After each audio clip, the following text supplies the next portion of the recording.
চমৎকার স্বাদের এই ভর্তার সাথে থাকলে এক থালা ভাত নিমেষে শেষ হয়ে যাবে।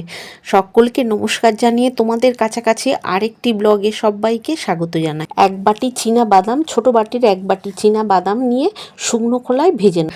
একটা পাত্রে নামিয়ে রেখে বাদামটা ঠান্ডা হতে দেবো। অন্যদিকে একটা ওভেনে কড়া বসিয়ে সর্ষের তেল দেবো। কড়াইয়ের মধ্যে তেল গরম হলে 1 চামচ কালো জিরে, 10-12টা রসুন কোয়া, ছোট বাটির এক বাটি কুচিয়ে রাখা বটবটি দেবো।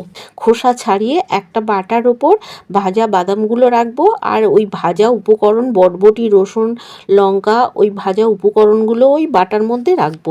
মাছ মাংস যখন একঘেয়েমি খেতে লাগবে, মাঝে মধ্যে এই রকম দারুণ স্বাদের ভর্তা বানিয়ে নেবেন, দারুণ লাগবে। স্বাদ মতো নুন দিয়ে নাড়াচাড়া করে নেব।